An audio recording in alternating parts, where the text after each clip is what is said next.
I had so many questions. Like, I was like, well, what do I want to ask? What kind of things would I want to ask about? And every once in a while I would think something and then the answer would come to me, and then I'd think it again and then the answer would come and then I'd think it again. But I have one thing. I'm divorced, and I can look back on my marriage now and see the places where I could have done things differently that could have made it better. Doesn't matter. Don't relitigate anything, because it was what it was and it is what it is, and all of your power is here and now. So spend no time looking back and stirring up feelings that you should have done something differently, because here you are now. What are you doing now? So in your now, if you're looking back and choosing that, then you're not choosing alignment. But you could in your now look back with appreciation of what all of that led to. I definitely feel that. When you talk about Esther's interview where she was talking about Jerry, that was not long after Jerry had made his transition.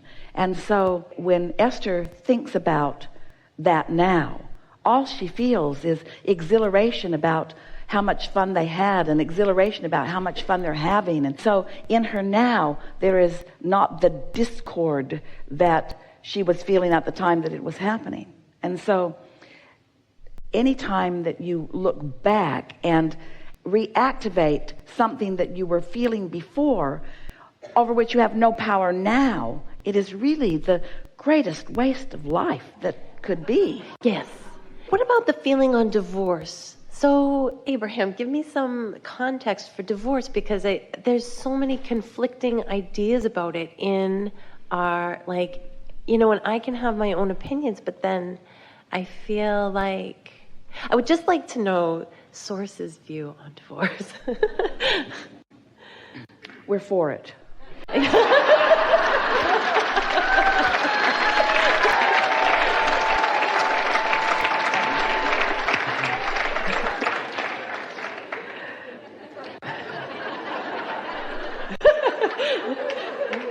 feel like it was lowercase me that got into it, and it was like capital M me that was like, wait a minute, this is not okay. You know what I'm saying? I mean, I think it was like, do you know what I'm saying? Disconnected me that married that man. And let's talk about it from what at one time was a mass consciousness way of looking at it. Divorce was seen as something that should not be done by the majority of people. It was something that was scoffed at and scorned. Well, that is not the case today, because as people have experienced, many people discover that there is life on the other side of that. There is so much that we want to say to you about this. First, the whole idea of it, of pushing against something that when you're in the middle of feels like it has a life of its own and it's the only outcome that seems feasible at the time, is that so many people find themselves in situations that they can't control, and then they feel bound within them. And so it is an avenue of freedom. But the thing is, it's like so many things. When you make a decision to no longer do something, to no longer participate with someone, to divorce someone, you take yourself with you.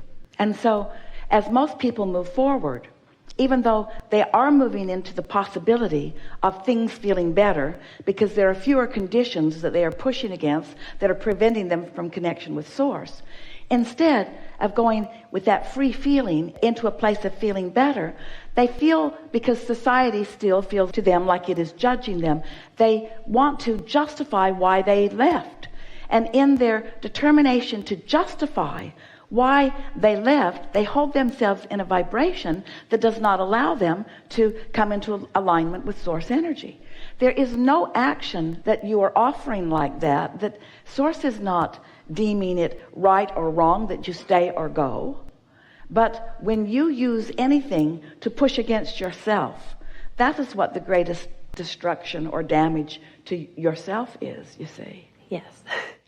The man who drove Esther from the airport here, before they began playing music, was talking about his children and how some of them were from a previous marriage. And then he began talking about those struggles and about these children. And Esther just said simply and clearly, oh, those kids are really lucky because they have more than one framework of life to look at life through. He said, what? He said, because I've always thought of them as disadvantaged, like they didn't have this strong basis. And Esther said, oh, it's nothing like that. Instead, they're getting to observe this and they're getting to observe that, and they're coming to their own personal opinions about things at earlier ages. They're coming to greater clarity about who they are and what they want. He said, say that again. Say that again. Because he could feel the resonance of it. He knew that there was something about that was right for him, but he'd never heard anything like that before. He was beating up on himself for having these children that were from different marriages that he was trying to cobble together and try to make up to them the wrongdoing that had happened to them. And Esther so wanted him to understand nothing wrong happened. We just are all where we are. Now what? How much fun are we going to have now? You see. Let the music play. So can I do one more? Yes. Okay. Then in that, I have this, See, we don't want you to use us as a sounding board in order to create a condition here for you that causes you to feel better about something that you've formerly been feeling bad about. You see what we're getting at? Say that one more time. If you get us to say, divorce is a very good thing, which we did just for fun, and everyone seemed to like it. Then you're feeling better because of the condition that we've just orchestrated here. Yes. You see. Mm-hmm. Well, you're going to meet someone tomorrow that says, shame on you, and then you're going to feel bad. Yeah. And so we don't want the way you feel about anything to be conditional on what others think about it. We want you to find out what your inner being thinks about it. Find out what the source within you feels about it. How does the whole of you feel about it? And you know how you know? When you think about that and you feel bad, that negative emotion is your indication that your inner being is not in agreement with that thought. Yeah. So what does that tell you that your inner being is saying to you? You are loved, you are whole, you are worthy, you are good. You see what we're getting at? I do. It's so hard. It's so hard to keep saying that, and it will keep being hard.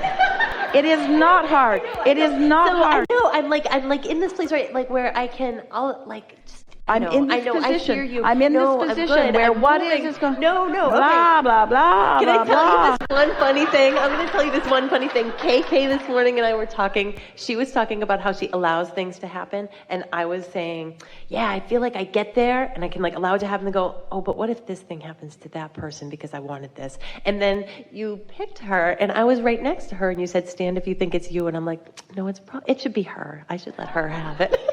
I shouldn't stand up. And it was kind of an example of this. My idea of how my happiness and that I need to consider everybody else's before mine. We have some questions for you. Oh, okay. Would you rather feel good than bad? Yes. Would you rather feel bad than good? No. So you like to feel good? Yes. Do you feel that you have some reasonable control over that? Yes. Do you believe that you have the ability to begin looking more optimistically at most things? Yes. Do you think that you can stop arguing for your limitations? Yes. Do you think you can stop it all at once? No. No, of course not. So when you find yourself arguing for a limitation, do you think you should feel bad about it? No. But do you feel bad about it? Yeah, because your inner being is never with you when you're arguing for your limitations. So we said yesterday, and some of you heard it, but it's a wonderful new analogy that we've been offering about just paying attention to how you feel more of the time and gradually moving up those locks into that higher vibration. It's like when you're driving and there's the rumble strip and you're not paying attention to what you're doing and you feel the rumble strip under your tire. It reminds you to sort of pay attention to what you're doing and get yourself back in your lane. And you know that's just intuitive to you. You don't say, oh, no, rumble strip, I'm not going to pay any attention to you. You're just here to annoy me. I know that you don't have any real meaning, and so I'm just going to do whatever I want. So you get all four wheels on the other side of the rumble strip, and now some wheels are off in the ditch, and now the bar pit's grabbed hold of your car, and now you're all twirling around in the grass, and then you're off the cliff and off the bridge and off the whatever it is, and now all the trouble of a whole new body.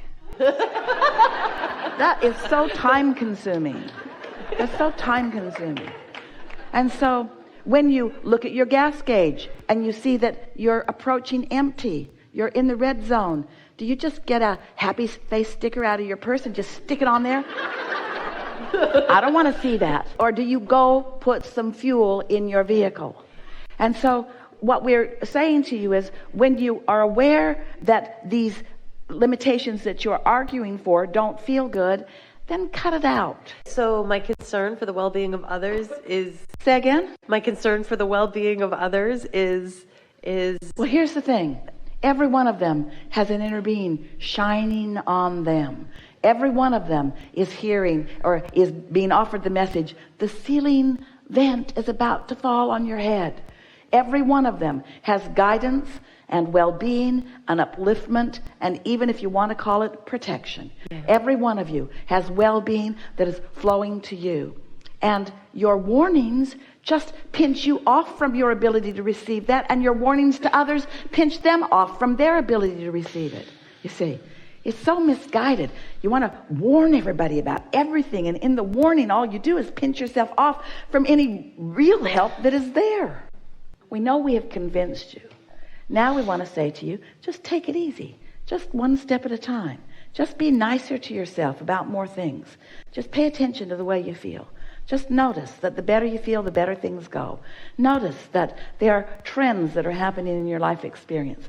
Notice that when you're feeling worried or doubtful about something, things just kind of move in directions that don't feel so good. And notice that when you're exhilarated and feeling happier about things, notice the absolute correlation between the way you feel, which is the vibration that you're offering, which is what's coming back to you. Teach yourself the laws of the universe. You don't teeter on the roof and say, I have never, ever believed what they said about gravity.